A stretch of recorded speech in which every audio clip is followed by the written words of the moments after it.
Bien, merci. Évidemment, j'ai écrit un roman aux éditions L'Harmattan, comme vous l'avez dit, si bien dit, intitulé Notre frère et ami le caméléon. Je suis gabonais d'origine. Je suis à l'heure actuelle à la retraite. Je suis un ancien diplomate gabonais. J'ai fait toute ma carrière, une petite partie à l'enseignement où je n'ai passé que 3 années, hein, pas beaucoup, et plus de 30 ans dans la diplomatie. Donc je suis un diplomate retraité avec rang de ministre plénipotentiaire. Ah, de quoi parle le roman Notre frère et ami le caméléon? L'histoire se passe dans un royaume d'Afrique nommé Orembo, l'Afrique équatoriale. Alors, nous sommes à la veille de Noël et de la bonne année. L'épouse du roi, appelée Esther, se rend à bord du Boeing royal, bien sûr, à la tête d'une forte délégation composée de ministres, de parlementaires, du directeur du protocole de la reine, de ses suivantes, ses conseillères, des gens même du peuple, hein, que le financier du royaume a sélectionné avec le ministre, la ministre des Affaires sociales dans les quartiers populaires sous-intégrés pour qu'elle puisse aussi bénéficier d'un voyage en France. Ça se passe, on est en train d'attendre l'arrivée de Noël, la bonne année, c'est pour faire en fait des courses et des emplettes. Là-bas à Paris, ils arrivent à Paris, ils ont des frais de mission. Chaque membre de l'équipage a des frais de mission. Alors j'oubliais, il y a aussi des officiers de l'armée, de la gendarmerie, enfin tout le monde, la police, pour ce voyage spécial. Mais c'est un voyage qui s'effectue pendant chaque année. Toutes les années, la reine se déplace avec une forte délégation pour la France. Bien, là-bas à Paris, on s'amuse bien, on se promène, on est dans des grands restaurants, on va dans les salons de coiffure, et même la reine et ses conseillers, le directeur du protocole et l'amuseur du royaume se sont retrouvés dans un centre hippique et ils sont partis dans les Hautes-Alpes faire du ski. Maintenant, le retour est proche. Le Boeing repart à Orembo, au royaume, et manque de peau, au-dessus du désert du Sahara, l'avion explose. C'est la consternation dans le royaume. Est-ce un attentat terroriste? Qu'est-ce qui s'est passé?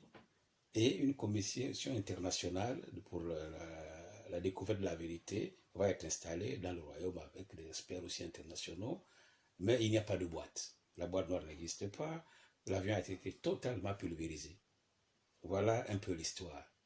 Maintenant, arrive le moment où, après les condoléances adressées au roi et à la reine, à la famille royale, par les chefs d'État et de gouvernement du monde entier, et même le pape, le Saint-Père va envoyer un message de condoléances, il faut, pendant ces condoléances, les populations doivent s'aligner devant la télévision royale, la radio-télévision royale, pour que chacun puisse donner les condoléances. C'est une affaire nationale, il n'y a pas d'opposition, il n'y a pas de majorité, il n'y a pas de gouvernement, il y a l'unité nationale, parce que c'est quand même grave, c'est la mort du roi, dans des circonstances que je vous ai décrites. Mais arrive l'ancien ministre de l'enseignement, de l'éducation nationale, professeur de sciences, qui s'appelle Jean-de-Dieu Caméléon, qui, après avoir donné ses condoléances au roi et à la famille royale, va ajouter quelques phrases. Voilà ces phrases.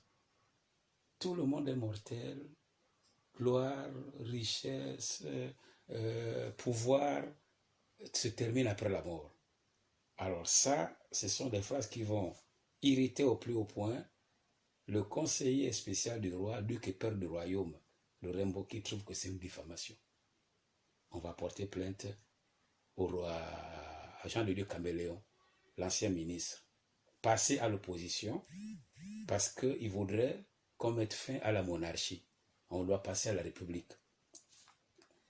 Alors, après cette colère du roi, évidemment, le roi et la famille royale vont introduire une plainte contre Jean-de-Dieu Caméléon, l'ancien ministre, mais on n'insulte jamais un roi, on ne diffame pas un roi. On peut diffamer tout le monde, sauf un roi. on s'attend à ce que vraiment ce soit la peine de mort encourue par cet énergumène, cet opposant. Mais voilà une petite précision. Le roi, c'est un humain. La famille royale, ce sont des humains. Mais celui qu'on appelle Jean de Dieu caméléon, en réalité, c'est un vrai caméléon.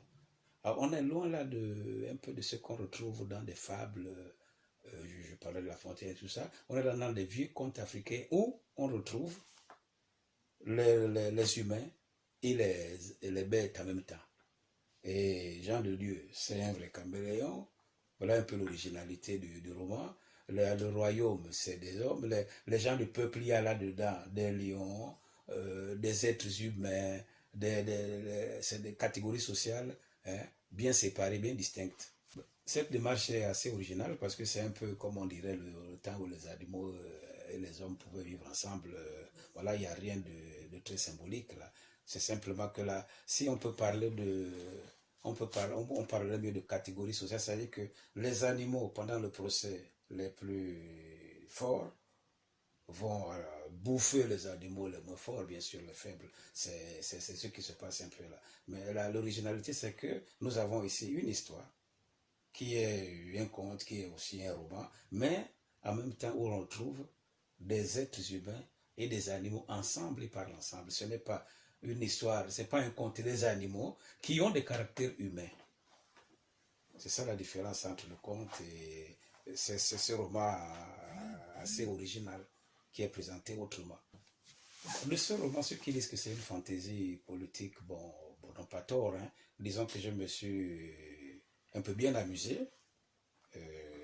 en présentant cette fantaisie ou cette histoire fantastique aussi, vu les personnages qui évoluent là, vu le caméléon qui est un être assez étrange, parce que vous savez, dans les légendes africaines, il y a une légende qui raconte que le caméléon, en fait, c'est lui qui a été à l'origine de la mort ici-bas, hein, parce que Dieu avait voulu, les hommes voulaient savoir pourquoi nous mourons ici-bas et ils avaient envoyé le caméléon voir le Dieu suprême, le Créateur suprême, pour qu'il trouve une réponse à cette question. Et pour que les hommes le sachent, Dieu renvoie le caméléon avec un message aux hommes pour qu'ils leur disent qu'en réalité, ben, ils ne mourraient pas. Mais comme le caméléon a son habitude, il marche très lentement, les hommes sont mécontents, le caméléon n'est pas arrivé, et les hommes envoient finalement un animal plus rapide. Et les légendes racontent qu'à un moment c'était le mouton, on dit que c'était le chien, voilà, mais l'animal envoyé c'est le mouton. Il va, il trouve Dieu et Dieu le renvoie à terre avec un message contraire. Et quand le caméléon arrive à son tour, les hommes ont déjà reçu le message de mortalité que finalement ils mourront. Donc ça c'est la légende et les gens en veulent le caméléon en fait d'avoir apporté la mort. Il aurait pu apporter, quand il apporte le message, mais Dieu n'a pas de décision. Hein. Il a voulu que l'homme soit immortel. Cette légende, on la retrouve, on la retrouve au Gabon, on la retrouve dans les pays d'Afrique australe, qu'on aille au Lesotho, au Zimbabwe, partout on retrouve dans l'ensemble de l'Afrique cette légende. C'est vrai que les lecteurs ont trouvé assez drôle en disant que bon, c'est pas la littérature africaine habituelle, le roman africain qu'on a l'habitude, mais c'est tout à fait normal. Disons que ça touche à l'universalité.